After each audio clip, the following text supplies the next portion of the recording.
I talk a lot about texture in my videos, and that's for good reason. Paying attention to texture while you're painting your minis is the first and easiest way to start building up atmosphere and character. It shows that the soldiers our minis represent aren't fresh from the factory. Their armor is pitted, their vehicles are scarred, and their decorations are tarnished. That's all well and good for things like armor, but what happens when we come up against a smoother texture that's a little bit harder to weather? This happens all the time with fabrics for me. I'll put a ton of effort into making gritty, weathered armor, but when it comes to the capes, I just usually stick to normal blending with maybe a little bit of dry brushing, and let's be honest, it just stands out way too much. So why don't we fix that? My name's Colt, this is Gone Hollow Minis, and today we're taking a look at 3 ways that I paint grittier, textured fabrics on my Grimdark miniatures.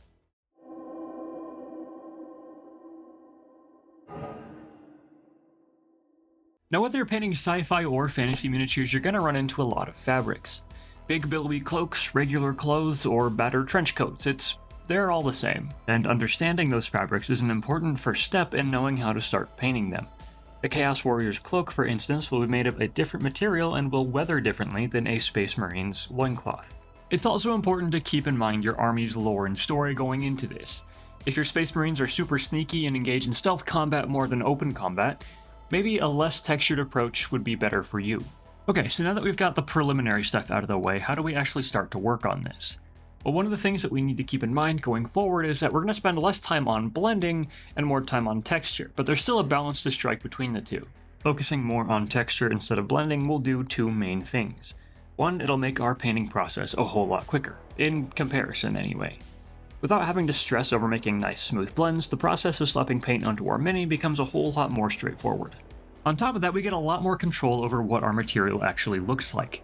From base clean plastic, we can make it look like fur, leather, or just regular fabric, all depending on how we apply our paint. But the trade-off here is that we're going to need to spend more time on our layering, pushing our highlights brighter with half steps and half blends of our colors so that none of our transitions appear too stark. Doing quite so many layers can seem daunting and time-consuming, I know, but trust me, these techniques go pretty quick. But let's get started with our first style, and if you've seen any of my other videos, you know I'm pretty much contractually obligated to start with sponging. Like I said, this texture uses extensive sponging to make for a somewhat grainy, almost velvet texture. Because sponging can be a little bit messy, I found that this style works best when it's used on highly textured fabrics, like the cape of this Knight of the Crimson Tower from Conquest. We're going to start with our base coat, and this will be applied nice and even in a couple thin coats. I'm shooting for a nice red-orange color here, but this general process will work for pretty much any color. You might just have to tinker with how you thin your paint so that your layers pile up fairly smoothly. But okay, now that our base coat is on, we can actually get to sponging our layers on. If you haven't done this kind of painting before, don't sweat, it's really easy to follow. All I'm doing here is taking a tiny bit of open cell packing foam, tearing off a tiny chunk, and gripping it in between a pair of cross-lock pliers. Because we're going to be using the sponge to apply paint to our wrinkles and folds on our fabric, make sure it's pretty precise. Don't be afraid to pull little extraneous bits off the edges in order to get it nice and small. For this red cape, I'm going to start with Wordbearer's Red. This is fairly close to our base color, it's just a little bit more vibrant. Try to focus this on the wrinkles and folds, the places that would catch the most light. We'll get progressively smaller with our highlights, so this one can be pretty general, but keep in mind how light would bounce off our fabric. With that done, we're going to go ahead and punch up into Mephiston Red. This will really start to establish our highlights. Remember to not entirely cover your previous layer, just sponge this onto the brighter areas within our previous sponged layer. I think it's really beneficial with this style to punch our highlights brighter and more vivid. Instead of going colder with pinks here, I'm going to instead push into the orange spectrum. This will contrast well with some colder shadows we're going to apply later. For this layer, I just mixed some AK Deep Orange into my Mephiston Red to brighten it up a bit. Don't be afraid to get wacky with some of your highlight colors here. I'm no color theory expert, but working a little bit more vibrancy will really make this texture pop, at least compared to just adding white into our highlights. To cap that off, the last layer I'm applying here is some Army Painter Molten Lava, just as a final punch at the highest points. Now you'll probably notice that at this point we have a lot of texture, but not a lot of contrast. That just kinda comes to the territory with this method, but we can fix it, don't worry. And really, it's not that hard to fix. For this cape in particular, I'm just going to use some Druchii Violet, a nice cool purple shade paint to darken down my recesses and introduce some cooler tones into my warm fabric. This will also work to blend in some of the texture in our recesses, which is something we may not always want to have depending on how textured our cape is. Once that's done, feel free to spend a bit of time on the cleanup step, dialing back highlights if they got out of hand or pushing specific parts even brighter. After all of that, we're left with this, a very nice, gritty, and grainy texture to our knight's cape. Just keep in mind that if you're trying this style on a cape, maybe try something else on your miniature's armor. Using sponging on multiple different materials on the miniature can look pretty samey and can be confusing to the viewer. You don't want your cloak to look exactly like your ceramite, for instance. Okay, this next style is great for fabrics that see a kind of medium amount of wear and tear. I use this a lot for things like Space Marine tabards and loincloths. Things that definitely get beat up, but maybe not quite as bad as, say, a Chaos Warrior's cloak. I'm going to start this one off with a base of Rakarth flesh. If you do this yourself, maybe be smarter than me and prime our base coat in a color that's easier to cover than black. After way too long layering up Rakarth flesh, I'm going to hit the whole area with a wash. Since we're going for a lighter cream color here, I want to hop on my shading early so that I don't have to work as much around my harder to fix lighter layers later. This is just a layer of Army Painter Dark Skin Shade. It's a nice brown wash that has a slight purple tinge. We'll clean this up in the next step, but make sure to watch for pooling and tide marks. Smooth those places out before they start to dry and you'll be good to go. Now on to our layers. For this technique, we'll be using a really fine brush instead of a sponge. For this layer, I'm going back over with Rakarth Flesh just to even out our shade and fix any mistakes that I might have made. However, I'm doing it in a bit of a different way to what you might be used to. Instead of smooth strokes, I'm making a ton of parallel scratch marks. What this does is it starts to build up a texture that hints at the weave of the fabric itself. The fact that we could see it implies wear and tear, but maybe not quite as much as scratches or other dings might.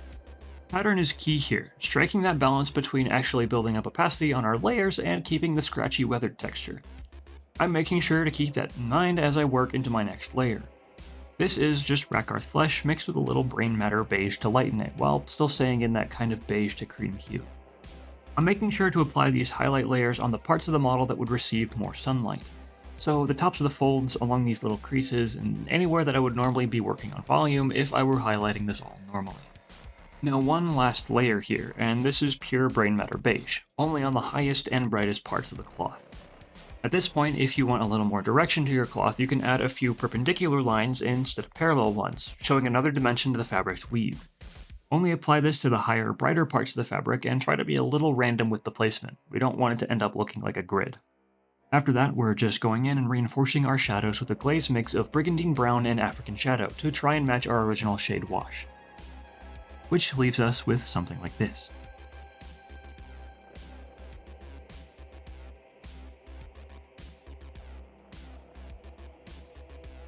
Okay, time for one last cape, and this one's kind of a mixture of the previous two.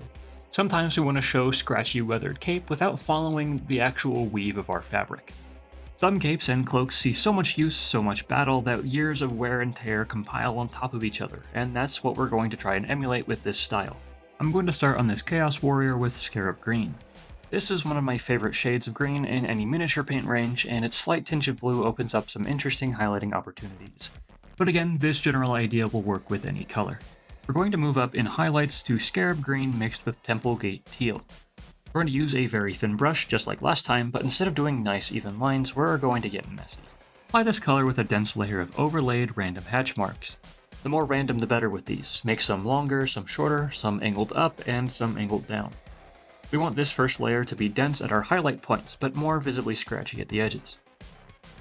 Make sure we get our edges nice and highlighted. After you're done with your scratches, go back through with the side of your brush and make some more solid applications at the higher points.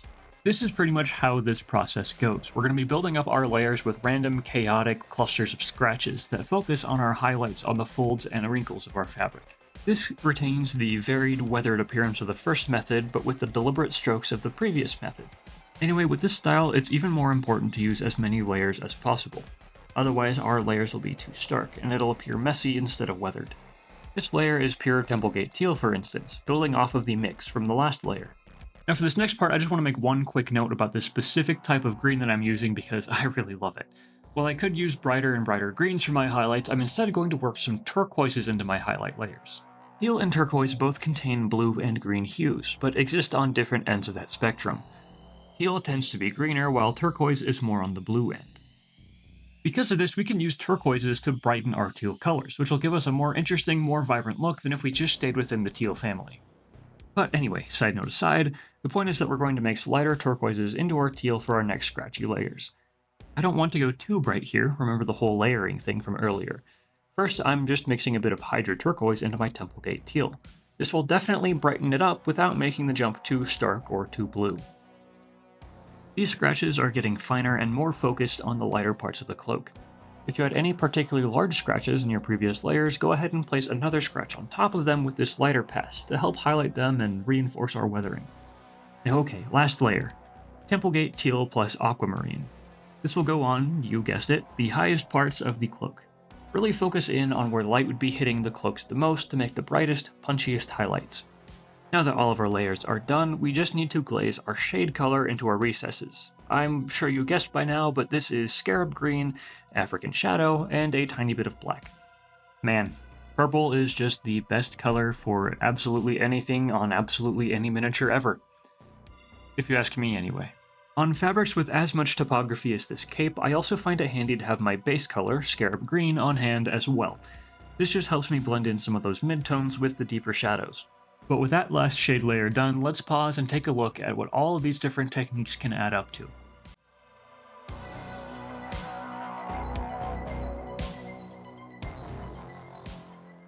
Of course, you can combine these techniques with other weathering methods as well. Mud splotching, oil washes, even physical weathering like nicks and worn holes all look great. Just like my other Grimdark tutorials, these techniques are designed to be quick, and to give you more time on the details, weathering, and other more fun parts of your army painting. Thank you all so much for watching. I hope that these techniques were interesting to you and that you give one of them a try on your next cape, cloak, or tabard. Tabard? Loincloth? Modesty flap? Is there a difference to Space Marines? Regardless, feel free to drop a like if you enjoyed, leave a comment to tell me what you think, subscribe for even more ways to make your nice clean minis look awfully dirty and dingy, and of course, until next time, be safe, be kind, and don't you dare go hollow.